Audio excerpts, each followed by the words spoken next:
नमस्कार बच्चों, आज हम करेंगे साना साना हाथ जोड़ी, जिसकी लेखिका हैं मधु कांकरिया। और ये एक यात्रा वृतांत है। लेखिका जो है सिक्किम की राजधानी गंगटोक से हिमालय तक की यात्रा जो है वो करती है। तो वहाँ रास्ते में जो है लेखिका ने क्या क्या चीज़ें देखी, क्या क्या मनोरंजन की चीज़ें थी, ज्ञानवर्धक चीज़ें थी, अज्ञात स्थलों की जो जानकारी थी और संस्कृति का जो आदान प्रदान है, वो सब कुछ जो है, जो लेखिका ने जो भी अनुभव किया वहाँ पर, वो सब कुछ जो है अत्यंत अद्भुत था। और उसका वर्णन जो है लेखिका ने इस पाठ में किया है। तो सार है इसका, साना साना हाथ जोड़ी। इसका मतलब ये एक प्रार्थना पर आधारित शीर्षक दिया हुआ है। भी छोटे छोटे हाथों को जोड़ करके जो है प्रार्थना करते हैं भगवान से, तो उसी को जो है लेखिका ने नाम दे दिया।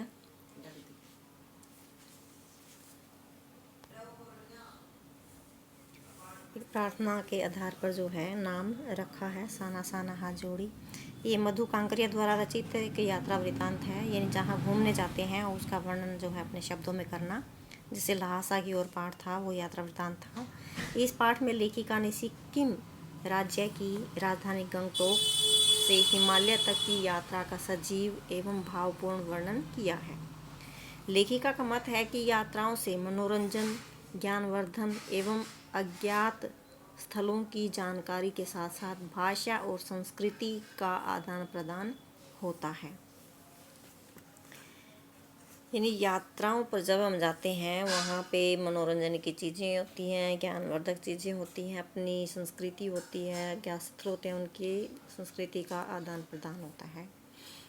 प्रस्तुत पाठ में लेखिका ने हिमालय के अनंत सौंदर्य का अत्यंत अद्भुत एवं काव्यात्मक वर्णन किया है कि मानो हिमालय का पल पल बदलता सौंदर्य हम अपनी आँखों से देख रहे हों। इस यात्रा वृत्तांत में महिला यायावरी विशिष्टता भी देखी जा सकती है। प्रस्तुत यात्रा वृत्तांत में प्राकृतिक नज़ारों के साथ साथ वहाँ के जीवन का भी यथार्थ चित्र अंकित किया है। मतलब वहाँ के प्राकृतिक नज़ारों का वर्णन तो किया ही है लेखिका ने, वहाँ का जो साधारण जीवन था, साधारण मनुष्यों का जो जीवन था, उसका भी जो है चित्र अंकित किया है। लेखिका गंगटोक में रात को तारों से जगमगाते आसमान को देखती है। रात में ऐसा सम्मोहन था कि कोई भी देखने वाला उससे प्रभावित हुए बिना नहीं रह सकता। लेखिका भी ऐसे दृश्य को देखकर उसमें खो जाती है, उसकी आत्मा भाव शून्य हो जाती है। वह प्रातः उठकर नेपाली भाषा में प्रातःकालीन की जाने वाली प्रार्थना करती है। उसी सुबह उन्हें योमथांग जाना था। यदि मौसम साफ हो तो वहाँ से हिमालय की ऊंची चोटी दिखाई देती है। मौसम साफ था किंतु आकाश में हल्के हल्के बादल थे, इसलिए हिमालय की चोटी कंचनजंगा दिखाई न दे सकी। योमथांग गंगटोक से लगभग 149 किलोमीटर दूर था। उनके ड्राइवर कम गाइड का नाम जितेन नार्गे था। गाइड यानी जो मार्गदर्शक होता है, वो ड्राइवर कम था लेकिन गाइड भी था वो साथ में। युमथांग का मार्ग फूलों भरी घाटियों वाला था। मार्ग में उन्हें एक स्थान पर सफ़ेद रंग की बौद्ध पताकाएं दिखाई दी। ये पताकाएं अहिंसा और शांति का प्रतीक थी। नार्गे ने बताया कि जब कोई बुद्धिस्ट मर जाता है तो 108 श्वेत पताकाएं फहराई जाती हैं। ये प्रश्नों में पूछा जाता है, अभी श्वेत पताकाएं क्यों फहराई जाती हैं? जब कोई बुद्धिस्ट मर जाता है तो 108 श्वेत पताकाएं फहराई जाती हैं। इन्हें उतारा नहीं जाता। किसी नए कार्य के आरंभ के समय में रंगीन पताकाएं फहराई जाती हैं। मतलब यहाँ पे उतारा नहीं जाता, अपने आप ही नष्ट हो जाती हैं। जैसे आंधी आती है, बारिश आती है तो अपने आप ही ख़त्म हो जाती हैं ये। और जो कोई शुभ कार्य आरंभ करना होता है तो रंगीन पताकाएं फहराई जाती हैं। जितेन नार्गे ने बताया कि कवि लोंग स्टोक, ये एक जो चक्र है घुमाने का, पर गाइड फिल्म की शूटिंग हुई थी। गाइड फिल्म जो हमारे बॉलीवुड की फिल्म है, गाइड, देवानंद जिसके हीरो हैं, तो जो है वो गाइड फिल्म है, उसकी शूटिंग वहीं हुई थी लोंग स्टोक में। उन लोगों ने मार्ग में घूमता हुआ एक चक्र भी देखा जिसे धर्म चक्र कहते हैं। वहाँ के लोगों का विश्वास है कि इसे घुमाने वाले के सभी पाप धुल जाते हैं। अब लॉन्ग स्टॉक के ऊपर प्रश्न आता भी ये क्या है, तो इसके बारे में भी, इसको घुमाने से क्या होता है, सभी के पाप जो है वो नष्ट होता है, ऐसा लोगों का विश्वास है। लेखिका को लगा कि सब स्थानों पर लोगों की आस्थाएं, विश्वास, अंधविश्वास, पाप पुण्य संबंधी धारणाएं लगभग एक समान हैं, क्योंकि जैसे उत्तरी भारत में है या फिर दक्षिण भारत में चले जाओ तो वो ऐसे अंधविश्वास तो हर जगह ही मिलेंगे, जैसा लेखिका को यहाँ देखने को मिला। ज्यों ज्यों उनकी जीप ऊपर बढ़ती जा रही थी, त्यों त्यों बाजार, लोग, बस्तियाँ पीछे छूटते जा रहे थे। बड़ी बड़ी पहाड़ियाँ सामने अपने विराट रूप में दिखाई देने लगी थी। पास जाकर देखने से लगता था कि वे सौंदर्य के वैभव से मंडित थी। जो पहाड़ियाँ थी वो बहुत ही सुंदर थी। सुंदरता की जो धन दौलत यानी वैभव यानी धन दौलत मतलब सुंदर थी वो बहुत ज़्यादा। धीरे धीरे मार्ग घुमावदार होते जा रहे थे। जैसे पहाड़ियों के मार्ग में पहाड़ी काट करके घुमावदार जो हैं रास्ते बनाए जाते हैं, ऐसे चारों ओर हरियाली ही हरियाली दिखाई देती थी। लगता था कि वे किसी हरी भरी गुफा में प्रवेश कर रहे हैं। वहाँ के अत्यंत सुंदर मौसम का प्रभाव सब पर हो रहा था, किंतु लेखिका चुपचाप बैठी हुई वहाँ के संपूर्ण दृश्यों को अपने में समा लेना चाहती थी। सिलीगुड़ी के साथ चल रही तीस्ता नदी का सौंदर्य अब सिलीगुड़ी में कौन सा है, तीस्ता नदी है, उसका सौंदर्य अब देखते ही बनता है। लेखिका नदी के सौंदर्य को देखकर रोमांचित हो रही थी, साथ ही मन हिमालय को सलामी दे रही थी। जीप सेवन सिस्टर वाटरफॉल पर जाकर रुकती है, यानी 7 जो नदियों का पानी यहाँ पर बहता है, सेवन सिस्टर उनको बोला गया है। सभी लोग वहाँ के अनुपम प्राकृतिक सौंदर्य को अपने अपने कैमरों में बंद करने लगे, किंतु लेखिका अत्यंत तल्लीनता के साथ झरने से बह रहे संगीत को आत्मलीन होकर सुन रही थी। उन्हें लगता था कि जैसे उन्होंने सत्य एवं सौंदर्य को छू लिया हो। झरने का बहता पानी उनमें एक जोश, शक्ति और एहसास भर रहा था। उन्हें लग रहा था कि उनके अंतःकरण यानी अंदर हृदय में, आत्मा में सारी कुटिलताएं और बुरी इच्छाएं जो है वो पानी की धारा के साथ बह गई हो, यानी जैसे उन्होंने परमात्मा के दर्शन कर लिए, ब्रह्म में लीन हो गई हो, स्वर्ग की प्राप्ति हो गई हो उनको, और जो सांसारिक जो इच्छाएं हो सब कुछ खत्म हो गई हो, ऐसा लेखिका को लग रहा था। वे वहाँ से हटने के लिए तैयार नहीं थी। जब जितेन ने आकर कहा कि आगे इससे भी सुंदर दृश्य हैं, तब वे आगे चलने को तैयार हुई। मार्ग में आँखों और आत्मा को आनंद प्रदान करने वाले अनेक दृश्य बिखरे हुए थे। मार्ग में प्राकृतिक दृश्य पल पल में अपना रंग बदलते थे। लगता था कि कोई जादू की छड़ी घुमाकर दृश्य जो है जल्दी जल्दी दृश्य बदल रहा है। माया और छाया का यह अनूठा खेल लेखिका को जीवन के रहस्य समझा रहा था। चारों ओर के दृश्य रहस्यों से भरे हुए थे। उनकी जीप थोड़ी देर के लिए रुक जाती है। जहाँ जीप रुकती है वहाँ लिखा हुआ था थिंक ग्रीन। वहाँ पूरे ब्रह्मांड का दृश्य मानो एक साथ देखने को मिल रहा था। वहाँ बहते झरने, तीस्ता नदी का तीव्र वेग, धुंध का आवरण, मतलब सब कुछ था वहाँ पर जो प्रकृति में होना चाहिए। और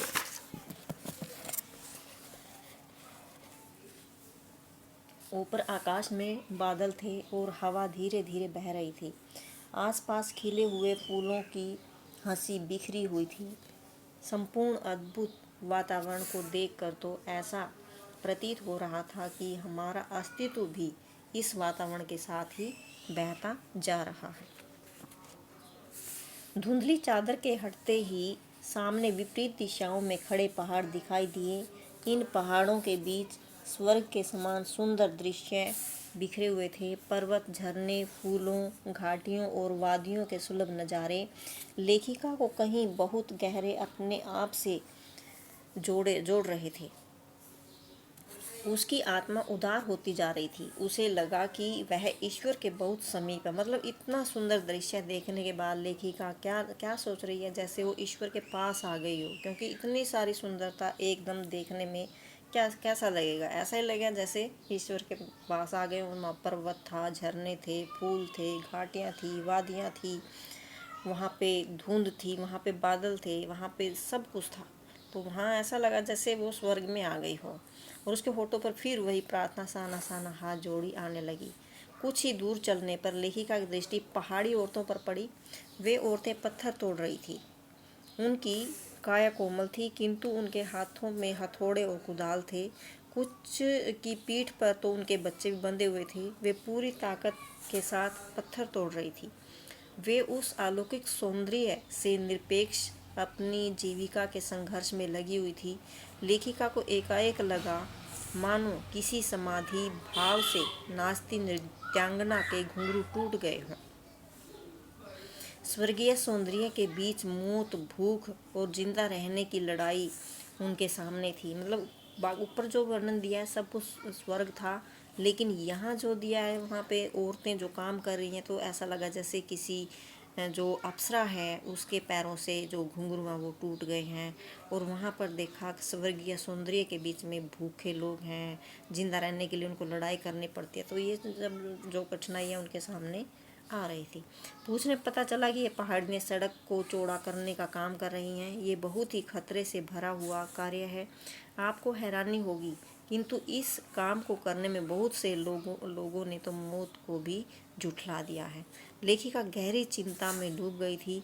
उन्हें देखकर जितेन नार्गे ने कहा, मैडम, ये मेरे देश की आम जनता है। इन्हें तो आप कहीं भी देख सकती हैं।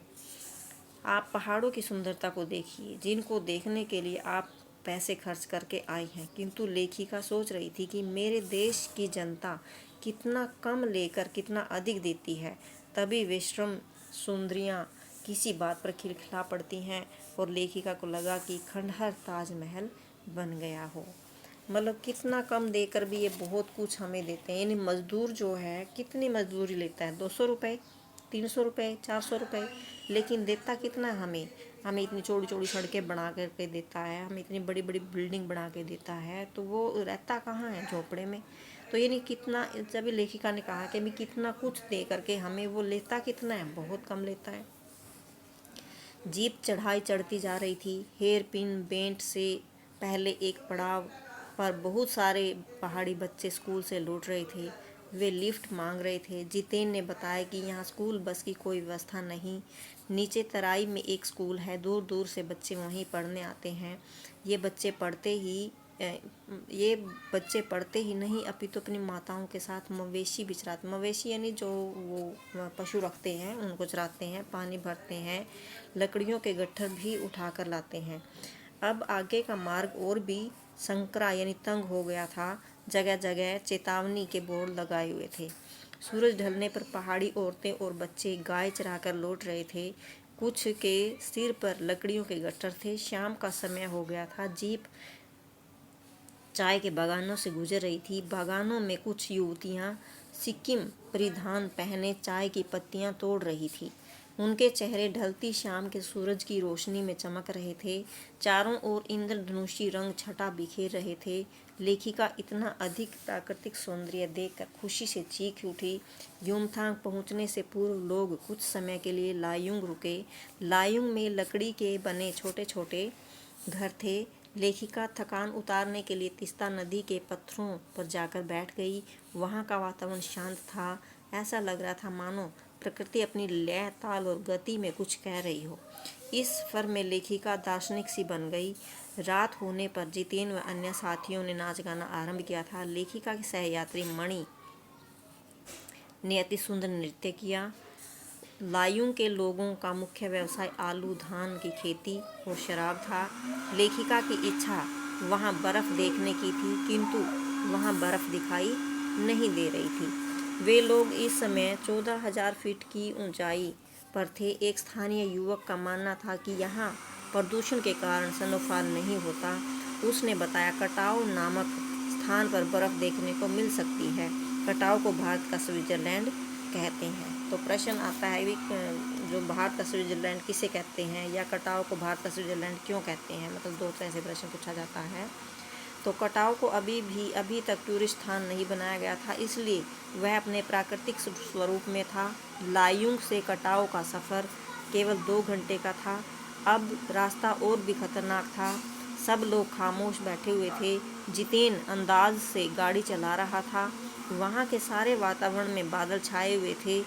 जरा सी असावधानी से कोई भी दुर्घटना हो सकती थी। थोड़ी दूर चलने पर मौसम साफ हो गया। मणि स्विट्जरलैंड देख चुकी थी, इसलिए उसने एकाएक कहा, यह स्थान तो स्विट्जरलैंड से भी अधिक सुंदर है। कटाव दिखने लगा था। चारों ओर बर्फ रूपी चांदी की चादर फैली हुई थी। कटाव पहुंचते ही थोड़ी थोड़ी बर्फ पड़ने लगी थी। बर्फ को देखकर सभी के हृदय खिल गए थे। सभी यात्री वहां की बर्फ के फोटो खींच रहे थे। लेखिका बर्फ में जाना चाहती थी, किंतु उनके पास बर्फ में पहनने वाले जूते नहीं थे। लेखिका फोटो खींचने की अपेक्षा वहाँ के वातावरण को अपनी सांसों में समा लेना चाहती थी। उन्हें लग रहा था कि यहाँ के वातावरण ने ही ऋषि मुनियों को वेदों की रचना करने की प्रेरणा दी होगी। ऐसे अनुपम सौंदर्य को यदि कोई अपराधी भी देख ले तो वह भी कुछ समय के लिए आध्यात्मिक हो जाएगा। मणि के मन में भी आध्यात्मिकता का भाव जागने लगा। आध्यात्मिकता होता है जैसे परमात्मा के साथ मिलन अनुभव करना। लेखिका सोचती है कि ये हिमशिखर ही पूरे एशिया को पानी देते हैं। हिमशिखर यानी जो बर्फ़ की चोटियाँ थी उनके बारे में बोल रहे हैं। प्रकृति अपने ढंग से सौंदर्य में हमारे लिए पानी एकत्र करती है और गर्मियों में बर्फ़ की शिलाएं पिघलकर जलधारा बनकर हमारी प्यास को शांत करती हैं। प्रकृति की जल संचय की यह विधि अद्भुत है। हम इन शिखरों को नदियों की ऋणी हैं। हम इन हिम शिखरों और नदियों के ऋणी हैं। तो इसमें एक प्रश्न पूछा जाएगा, अभी प्रकृति जल संचय कैसे करती है। तो सर्दियों में जो पानी होता है, जो बर्फ़ जम जाती है और जो गर्मी आती है तो वो बर्फ़ पिघल करके आम लोगों की प्यास बुझाती है। यही जो प्रकृति के जल संचय जो है करने का अद्भुत तरीका है। लेखिका और उसके सहयोगी यात्री कुछ आगे बढ़ते हैं तो वहाँ उन्हें फौजी छावनियाँ दिखाई देती हैं। वहाँ से कुछ ही दूरी पर चीन की सीमा है। फौजी जवान कड़कती ठंड में अपने आप को कष्ट देकर हमारी सुरक्षा करते हैं। लेखिका फौजियों को देखकर कुछ उदास हो जाती है कि यहाँ बैसाख के महीने में भी इतनी अधिक ठंड है, तो वे लोग पोष माघ की ठंड में किस तरह रहते होंगे। पोष माघ यानी जैसे दिसंबर जनवरी की जो ठंड पड़ती है उन दिनों को बोल रहा है। वहाँ जाने का रास्ता भी मुसीबतों से भरा हुआ था है। वहाँ वास्तव में फौजी अपना सुख त्याग कर हमारे लिए शांतिपूर्वक कल का निर्माण करते हैं, क्योंकि वो हमारी सीमाओं पर खड़े होकर के वो पहरा देते हैं कि कोई जो बाहरी जो आतंकी है वो हमारे ऊपर हमला ना कर दे। तो वो हमारे देश के रक्षक बन करके जो है सहायता करते हैं हमारी। वे लोग वहाँ के प्राकृतिक दृश्यों को अपनी आत्मा में संजो कर लौट पड़े थे। युमथांग की संपूर्ण घाटी फूलों से भरी हुई थी। जितेन नार्गे ने बताया कि यहाँ के लोग बंदर का मांस भी खाते हैं। बंदर का मांस खाने से कैंसर नहीं होता। उसकी बातों पर लेखिका के अतिरिक्त किसी को विश्वास नहीं हो रहा था, क्योंकि उसने पठारी इलाकों की भयानक गरीबी देखी थी। लोगों को सूअर का दूध पीते देखा था। युमथांग पहुंचकर लोगों को सब कुछ फीका फीका लग रहा था। वहाँ के लोग अपने आप को भारतीय कहलवाने में गर्व अनुभव करते हैं। पहले सिक्किम स्वतंत्र राज्य था, अब वह भारत का एक हिस्सा बन गया है। ऐसा होने से वहाँ के लोग बहुत खुश हैं। मणि ने बताया कि पहाड़ी कुत्ते केवल चांदनी रात में ही भौंकते हैं। यह सुनकर लेखिका हैरान हुई और उसे लगा कि पहाड़ी कुत्तों पर भी ज्वार भाटे की तरह पूर्णिमा की चांदनी का प्रभाव पड़ता है। लौटते समय जितेन नार्गे ने और भी बहुत सी जानकारियाँ उन्हें दी थी। मार्ग में उन्हें एक ऐसा स्थान दिखाई दिया जहाँ पूरे 1 किलोमीटर के क्षेत्र में देवी देवताओं का निवास है।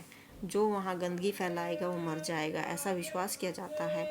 उसने यह भी बताया कि वे पहाड़ों पर गंदगी नहीं फैलाते। वे लोग गंतोक बोलते हैं। गंतोक का अर्थ है पहाड़।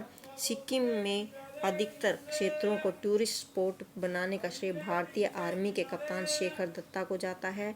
लेखिका को इस यात्रा के पश्चात लगा कि मनुष्य की कभी न समाप्त होने वाली खोज का नाम ही सौंदर्य है। तो ये था बच्चों पाठ साना साना हाथ जोड़ी, और आपको ये समझ में आ गया होगा। अगली वीडियो में हम इसके क्वेश्चन आंसर करेंगे। धन्यवाद।